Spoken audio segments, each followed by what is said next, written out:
Alhamdulillahi Rabbil Alamin. Allahumma nahmaduka hamdan kama 'allamtana an nahmadak wa nashkuruka shukran kama 'allamtana an nashkurak.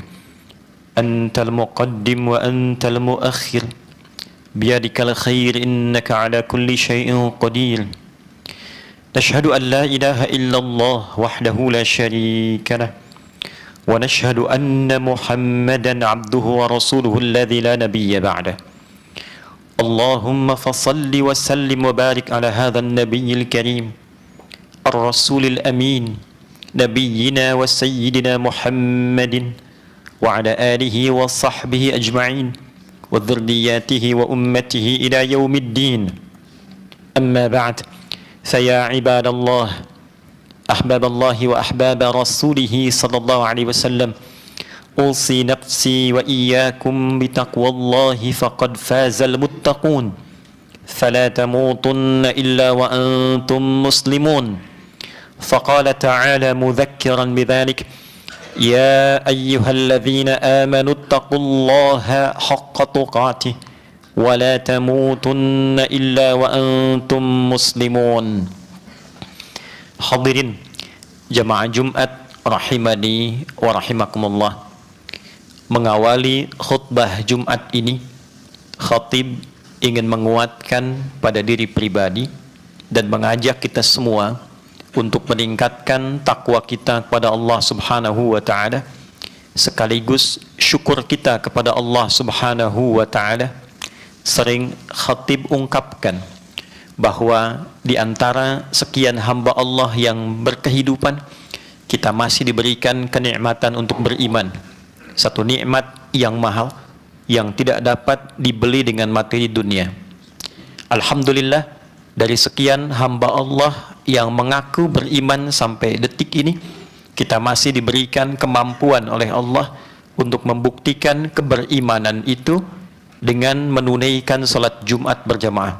Semoga Jumat ini seperti sering kita harapkan diberkahi dan dijadikan di antara Jumat terbaik oleh Allah Subhanahu wa taala. Hadirin, di antara pentingnya iman adalah menanamkan keyakinan paripurna pada diri kita bahwa ada kehidupan lain setelah kita meninggalkan dunia yang fana ini. Disebut fana karena pertama, sifatnya tidak ada yang utuh sempurna. Bila dibiarkan, dia rusak. Karena itu secara bahasa, fana diterjemahkan dengan rusak. Anda simpan materi apapun, gelas, dibiarkan, tidak dipakai, dia rusak. Pakaian Anda simpan, tidak digunakan, dia rusak. Alat elektronik Anda simpan, jangan pernah gunakan, dia rusak. Demikian tubuh kita pun, bila tidak digunakan, akal tak digunakan, rusak. Hati tidak digunakan, rusak. Pikiran hanya didiamkan, rusak. Itulah fana. Iman mengolah segala yang fana ini menjadi nafa', membawa nilai manfaat dalam kehidupan. Alih-alih dia rusak, iman mengantarkan segala yang potensial rusak itu menjadi bermanfaat. Mata dibimbing oleh iman, maka mata memiliki fungsi yang bermanfaat. Alih-alih menatap sesuatu yang merusak mata, mengalihkan itu menjadi sesuatu yang bermanfaat. Itu yang dimaksud di antara ayat Al-Quran surah ke-24, surah Cahaya itu, di ayat ke-30 untuk kita para pria. Qul lil mu'minina yaghuddu min absarihim. Katakan Muhammad sallallahu alaihi wasallam, sampaikan, bimbing pada pria-pria yang merasa memiliki iman, maka gunakanlah iman itu untuk membimbing pandangannya. Ketika menurut imannya yang dipandang itu tidak baik, maka segera palingkan. Memalingkan dari pandangan objek yang tidak baik berdasarkan petunjuk iman itu disebut dengan ghaddul basar. Maka tidak ada yang relatif. Tidak bisa kita mengatakan ini terhormat menurut budaya A, menurut budaya B, karena standarnya standar iman. Ketika iman mengatakan tak baik, akan dipalingkan. Demikian dari mata turun ke lisan. Maka iman memandu lisan, alih-alih lisan bertutur sesuatu yang mengundang kerusakan, maka dialihkan pada sesuatu yang melahirkan kemanfaatan. Misal di Al-Quran surah ke-49, Dari ayat 11 misalnya, ya ayyuhalladzina amanu, imannya dulu. La yaskhar qaumin qaum, jangan gunakan lisanmu untuk saling mencela.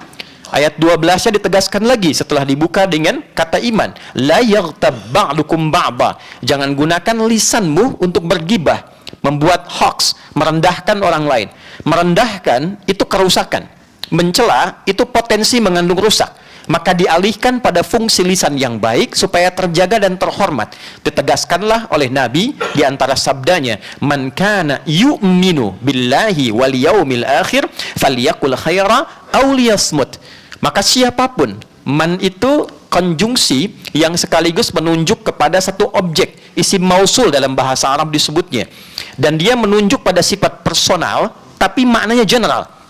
Bisa ke laki-laki, perempuan, tua, muda, dan segala sifatnya. Diterjemahkan siapapun yang masih meyakini dengan keimanannya bahwa dia yakin dengan Allah dan akan menemukan hisab akhirat, maka di antara kuncinya, jagalah lisannya dengan iman itu untuk bertutur yang baik. Tak mampu, dia diam. Jadi hadirin, dari mata sampai dengan ke ujung kaki, kalau kita riset ayat-ayat Al-Quran, maka kita akan temukan betapa iman itu memandu seluruh bagian tubuh kita agar digunakan pada seluruh asas yang bermanfaat. Dan itulah segala yang dikerjakan oleh iman, didorong oleh iman, menghasilkan perilaku yang bermanfaat karena imannya. Itulah yang disebut dengan soleh. Perbuatannya amal, sifat iman yang membimbing amal menjadi baik, itu salih namanya. Maka kita satukan menjadi amal salih. Jamaknya salihat. Untuk itu kita sering temukan di dalam Al-Quran kata-kata iman bersanding dengan amal salih.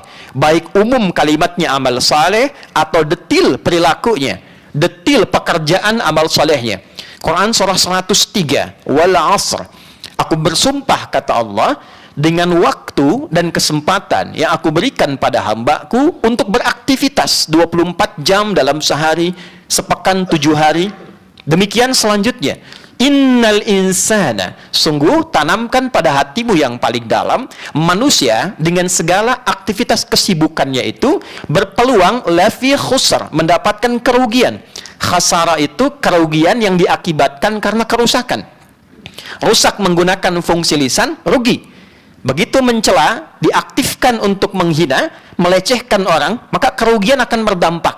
Jadi kerugian yang diakibatkan karena rusaknya fungsi satu hal, itu disebut dengan khasarah namanya.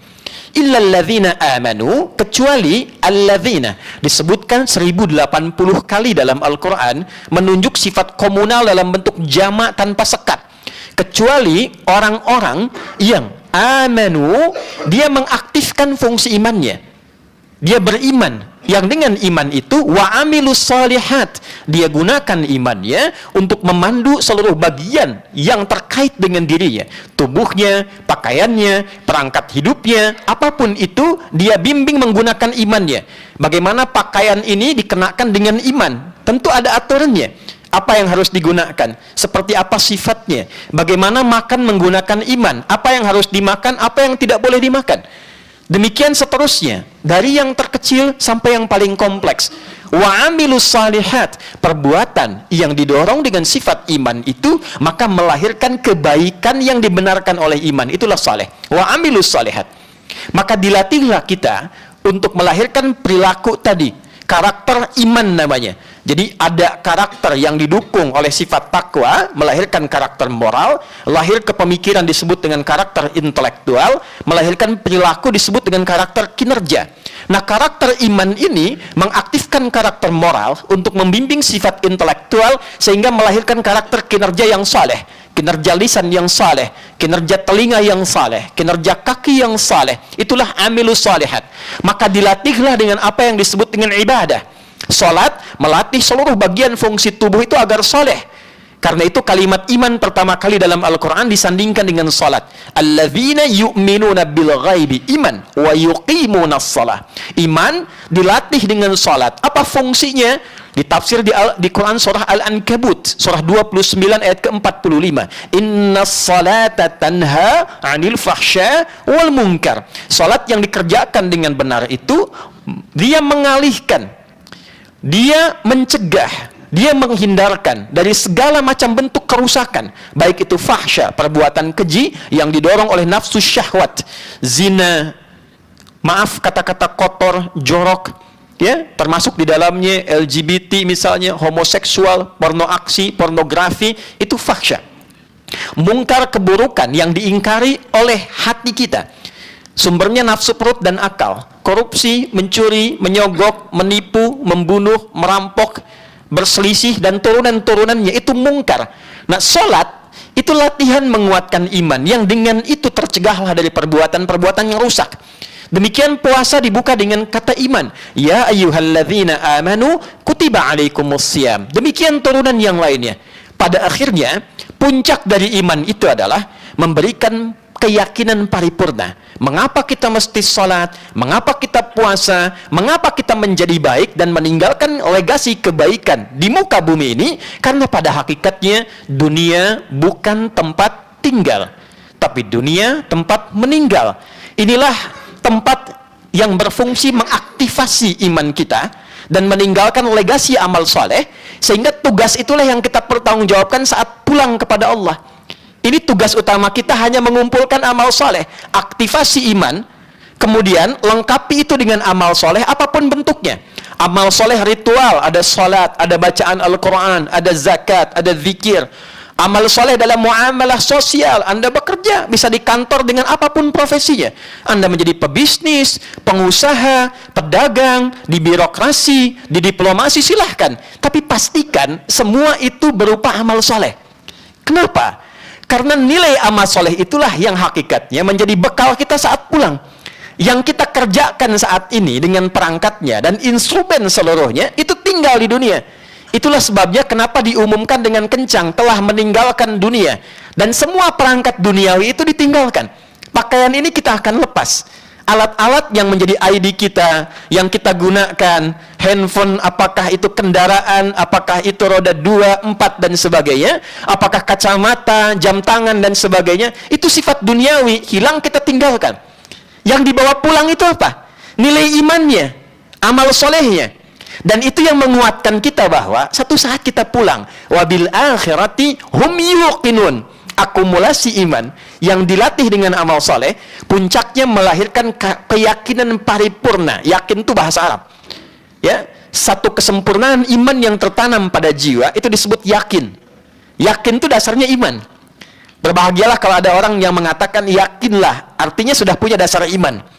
Iman itu ketika tertancap pada jiwa memberikan satu akumulasi keyakinan paripurna yang disebut dengan yakin. Wabil akhirati hum yuqinun. Kenapa mereka mesti beriman? Kenapa mesti sholat? Kenapa infak? Kenapa menggali Quran? Karena yakin pasti pulang.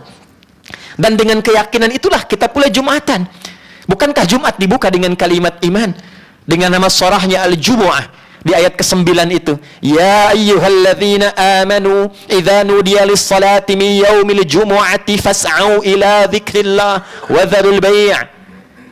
Hai orang-orang yang beriman, karena punya iman, jika disuruh untuk menunaikan salat Jumat, bergegaslah engkau, tapi bersiap-siap dulu. Ada sa'a, hati-hati di sini, ada sara'a.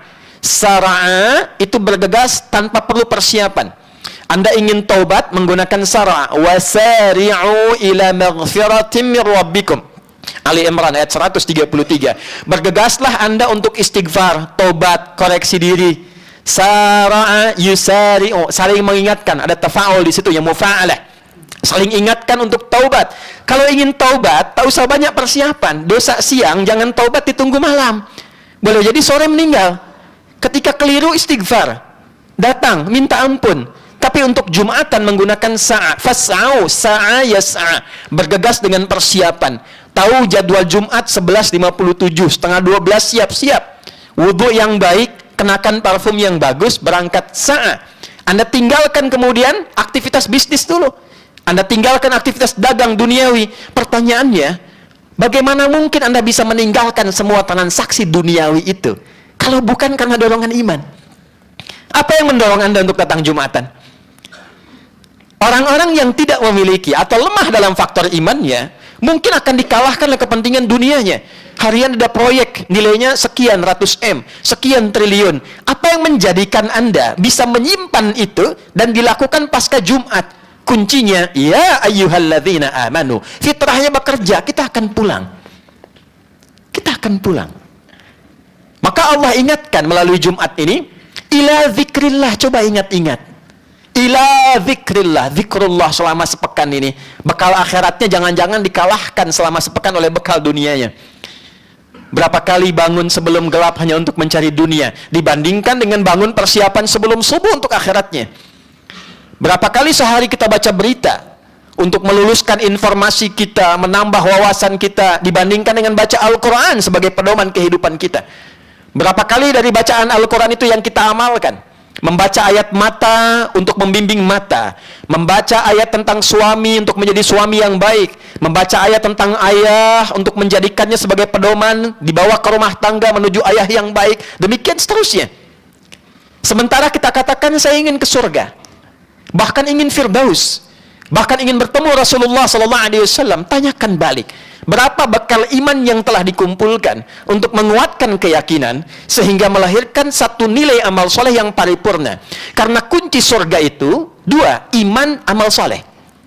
Kalimat surga pertama dalam Al-Quran dibuka di Al-Baqarah ayat ke-25 dan diberikan kabar gembira. Allah langsung perintahkan pada Nabi untuk memberikan kabar gembira, dan kabar ini menggunakan kata basyara yubasyiru. Fi'il amarnya basyir. Di Al-Quran itu ada istabsyara, yastabsyiru, ada basyara, yubasyira. Kalau menggunakan basyara, yubasyira, artinya kabar gembira yang disampaikan pada manusia yang masih hidup.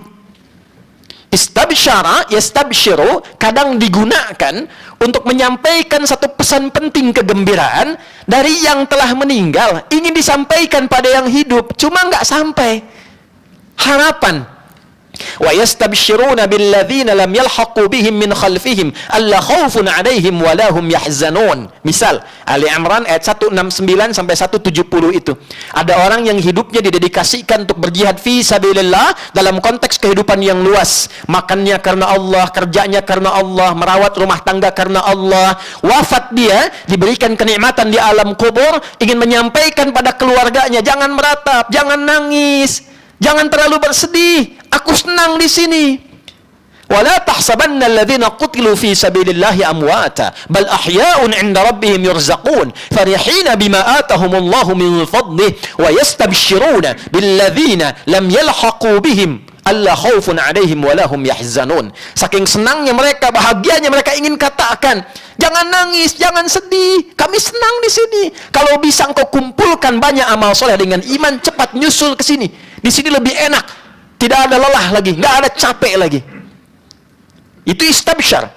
Beda dengan basyara, orangnya masih hidup, diberi kesempatan untuk disadarkan. Kamu akan meninggal, kamu akan wafat, ditunjukkan. Sekarang eranya lebih terlihat. Dulu cuma dengar ceritanya, sekarang bahkan sampai caranya wafat itu muncul di YouTube, kelihatan. Di IG ada story-nya. Orang sujud tiba-tiba tidak bangun lagi. Orang baca Al-Quran langsung tergeletak. Ada orang mengajar langsung meninggal. Demikian yang maksiat, joget-joget meninggal. Ada yang mabuk meninggal, ada yang debat meninggal, berkelahi meninggal, saling bunuh meninggal. Kalau sudah ditampakkan dalam pandangan, terdengar di telinga, tersimak dengan seluruh bagian tubuh kita, belum yakin juga bahwa kita pun akan wafat. Dengan cara apa lagi diyakinkan?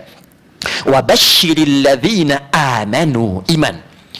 Muhammad SAW, berikan kabar gembira pada umatmu, sampaikan yang masih hidup tuh.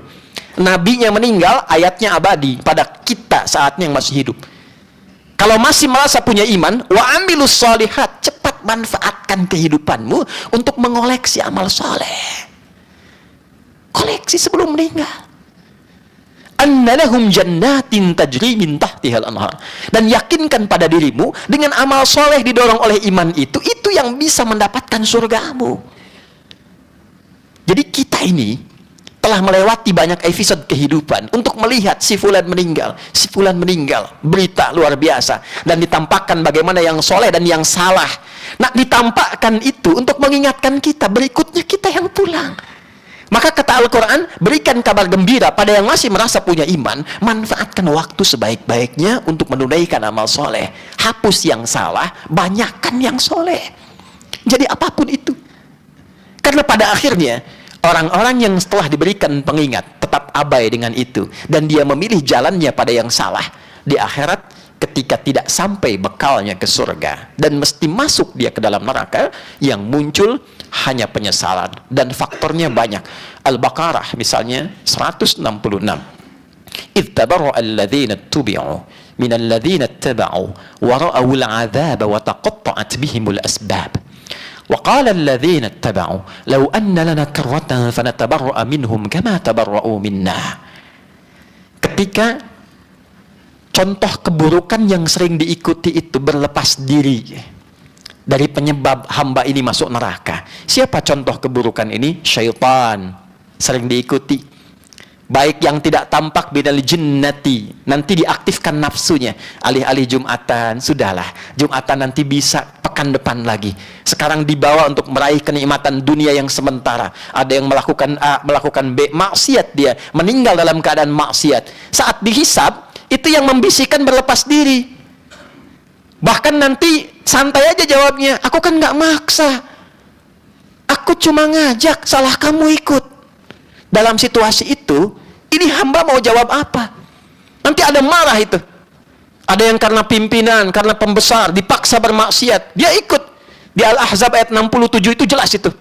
Ya, ya Rabbana inna ata'na sadatana wa kubara'ana fa'adalluna sabila. Ya Allah, kami ini akan tersiksa begini karena menaati pimpinan yang salah. Bos kami yang keliru mengajak pada yang tidak benar. Ya, pimpinan yang mengarahkan pada hawa nafsu ini, maka jalan kami keliru. Maka semua berlepas diri. Kenapa kamu ikut? Setan itu yang paling nyebelin luar biasa. Dia berkata, aku kan cuma menggoda. Aku nggak maksa. Aku cuma ngajak, itu pun lembut, halus, was-was. Kenapa kamu ikut? Dalam saat itulah kemudian dia mengatakan, dia menyesal. Wa qala alladhina ittaba'u law anna lana karratan fanatabarra'a minhum kama tabarra'u minna. Ya Allah, kalaulah diberi kesempatan untuk mengulang kembali, memutar kehidupan kembali, saya akan berlepas diri dari para penggoda ini supaya saya tidak ikut jalan mereka. Nanti ada yang masuk kemudian ke dalam sakar. Masalakakum fis sakar. Kenapa kamu bisa ke sini, kata malaikat? Bukankah peran kamu di dunia untuk mengumpulkan amal soleh? Kenapa terjebak di neraka? Qalu lam nakum minal musallin. Dulu kami nggak sholat. Sholat dibuka dengan iman, imannya lemah. Jadi saudara, selama ini kita sibuk dengan dunia, tidak apa-apa sepanjang melahirkan hasanah. Rabbana atina fid dunya hasanah. Apa yang dimaksud hasanah? Itu sifat perilaku duniawi yang mengantarkan pada kebaikan akhirat kita. Anda kerja, niatkan dengan bismillah, kerja yang benar. Kalau bisa bekerja dengan benar, kenapa menempuh jalan yang salah? Toh tidak akan menambah rizki. Rizki kita itu sudah teratur. Begitu selesai dengan jumlahnya, meninggal kita. Jadi mencari dengan jalan yang benar itu meningkatkan berkah. Dengan jalan yang salah, tidak akan menambah rizki. Rizki segitu juga. Nanti yang capek nafsunya. Ingin tambah lagi, makannya tetap segitu. Anda kumpulkan 1 triliun, 200 triliun, 1000 triliun, rizki Anda cuma 100 miliar, dimakan 100 miliar, meninggal Anda. Selebihnya nafsu. Maka tidak salah, silahkan kumpulkan yang banyak. Untuk apa? Beramal soleh dengan harta. Bagaimana cara menempatkannya? Anda belajar. Jangan hanya jadi pebisnis yang sukses mengelola dunia, akhiratnya bagaimana? Belajar tentang zakat, belajar tentang infak. Bukan hanya mengeluarkan uang, itu diajarkan kemana ditempatkan, kenapa ditempatkan di situ, apa hasilnya. Sebegitu rincinya, saudara. Sebegitu rincinya. Kenapa ada zakat? Ini alasan logisnya. Ini investasi akhiratnya. Kenapa ada infak? Infak kemana saja? Ini bukan perkara ada kotak lewat, Anda isi, bukan. Ada infak untuk keluarga, namanya nafkah. Dari kata infak. Bagaimana infak pada istri, pada anak? Lalu mengelola itu bagaimana? Mendapatkannya seperti apa? Jadi kalau kita paham caranya, nggak ada khawatir. Nggak ada ketakutan. Setelah itu nanti ada yang 5, ada yang ibu, ada yang saudara, ada turunannya, baru yang luas. Jadi dibagi 3 oleh Quran.